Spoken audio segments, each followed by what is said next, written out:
And I was going to play at the beginning of the show, but it's going to give me a little bit of a breather here, and I'll come back on the other side. It's only about a minute or so.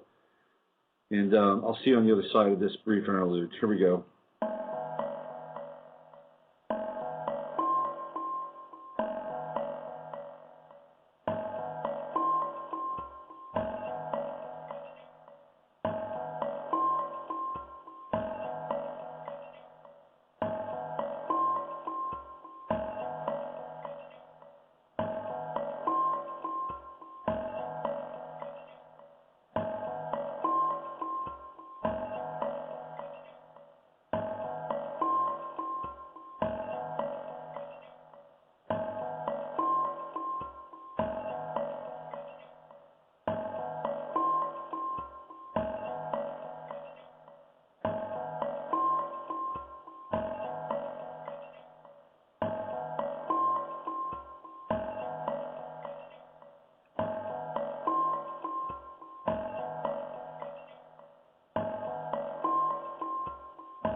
Yeah, that was going to be my intro music for tonight, but I went with the other piece, which is unbridling our genetic spool. That's kind of the theme for the evening: is who are we, where do we come from, and what are we going to do once we have the knowledge that we come from most likely alien species that crank us up and crank us out to go into the earth and take out gold so that they could either have a multidimensional experience of reality and allow them to move in and out of time and move in and out of various dimensions, or perhaps even power their craft so that they can return to their homelands or their home planet. Jay Widener, who I've had on the show previously, his take is that the Anunnaki never went away. And what they did is they went underground. And that they kept themselves apart from this recycling of life that takes place on the Earth via the coronal mass ejection. So Jay's take is that they never split, that they're still here. And that could be the case. They could be underground dwellers and have hung out. Or he also posits the theory that they went away to Mars when they hit coronal mass ejection and they came back from Mars, and they showed up and they all have red hair and look like Caucasians. So you know, it's an interesting story. I think it's probably the most important story that we can spend time with and do our best to understand. And that's an ancient story. And then what Michael was talking about in terms of free energy, that's a future story. And that future story is really a part of the here and now. And when I have Michael back on the show, what I want to talk about with him is to explore the fact that we actually have discovered these phenomenal sources of energy. And in fact, I just put up on my website a couple of weeks ago, I think it might have been last week. In fact, I was actually going into this whole slave species thing. And then, of course, from, sort of from the left side, Janet Gaudier came in and then brought Michael Tellinger into my life. So I was already going down this slave species route, and then Michael showed up, which is kind of interesting. But on the piece that I have on my website, which is about the slave species in the slave planet, is that Ben Rich was the head of Lockheed Skunk Works, and he passed away this past summer in July of 2010. And Ben Rich was the guy that was in charge of the B-1 bomber, the stealth bomber. That was his baby. Well, there was more than the B-1 bomber. Trust me. It was just one thing that him and a group of 50 dedicated engineers and metallurgists and machinists, they all worked on together. And Ben Rich on his deathbed talks about alien technology and how they've had it since the 40s, and how they use it to actually go to the stars.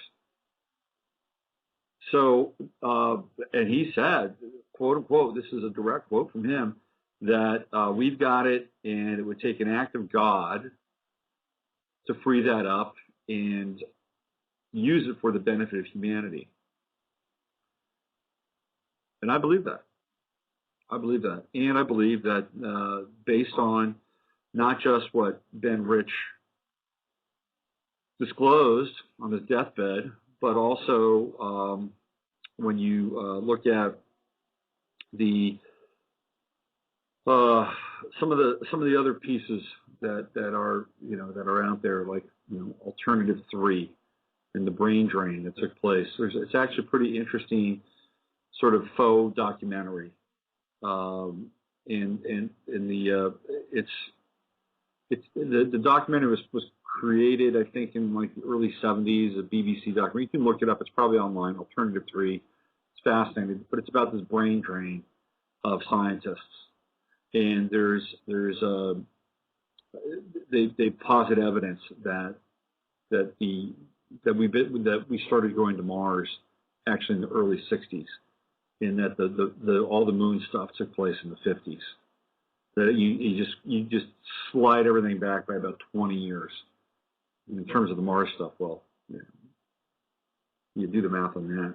Gary McKinnon, who was the young man who has Asperger's over in England, he tapped into the database of the Department of Defense and got into the naval database, and he found evidence of all these ships that were commissioned for deep space.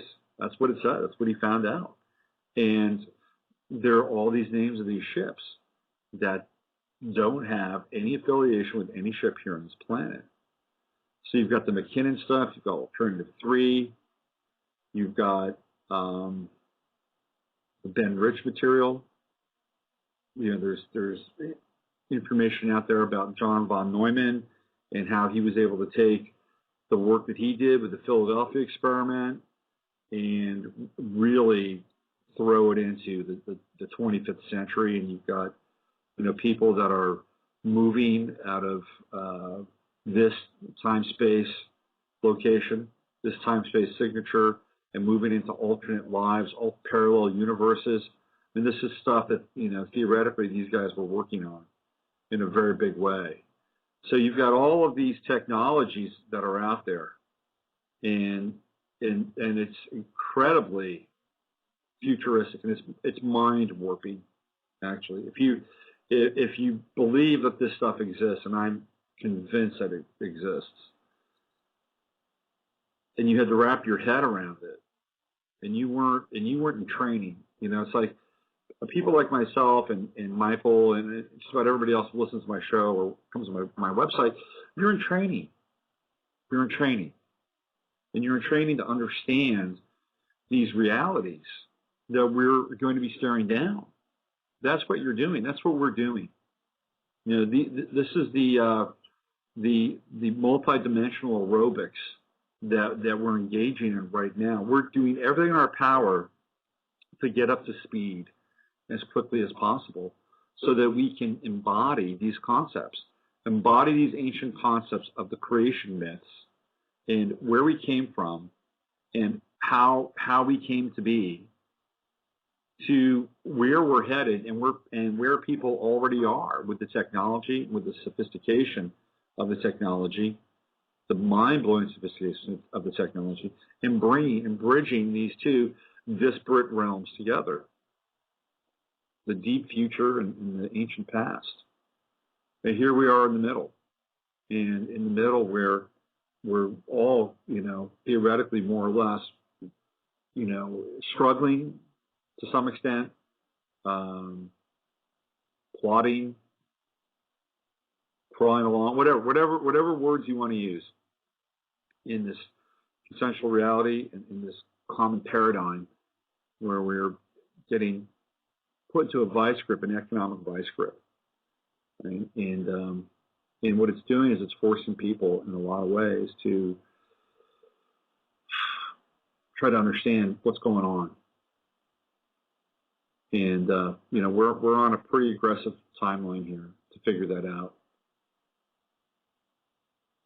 Very aggressive timeline. And I think the good thing is that we are. Will we figure it out in time? Will we have enough time to figure it out? I'm not sure. I hope we do. I'd love to see it. I would love to see it. I think one of the things that we still don't fully understand is our ability to, for lack of a better term, influence reality. And I'll give you just a quick little story which happened to me over the weekend. It's kind of a twofold story. So I went out on Friday night to get a dog for my son. Okay, and I had found this dog online. His name was Leo, the king. Okay, that's Leo, the king, right? Astrological sign Leo. And the guy who was giving Leo away sounded like a very nice guy. Dog belonged to his brother. Brother moved out, went to a place that couldn't keep the dog. Guy was stuck with the dog, needed to give it away. Okay. I asked him, what kind of dog is it? He said, it's a Catahoula. He said, oh, that's interesting. I've never heard of a Catahoula. So I looked him up online. Very interesting looking dog. I mean, they've got spots, and they're gray, and they're blue, and they're brown, and they got, crazy looking eyes. And like, this is an interesting dog. And then I read more about the dog. I said, wow, interesting breed. I like this. He says, well, he's about 3 feet tall, and he weighs about 45 pounds. I said, oh, okay. And looked at the pictures. It's very hard to get a sense of a dog from a picture. So I look at the picture, I go, okay, he looks like a handsome dog, fine. So I get my son and we drive and we go out to see where to meet this guy. It's at a shopping center. And I pull in, and next thing I know, he pulls up and he's out with the dog, even before I knew it. And let me tell you, this dog was not a dog. It was a dog, but it was a beast. I mean, the size of this dog's head, it was bigger than my son's head. Okay, that's how big his head was. And he had a huge chest, this big, deep chest, strong. The dog must have weighed about 90 pounds. I'm a good judge of dogs and weight. That was a 90-pound dog. This is a big dog.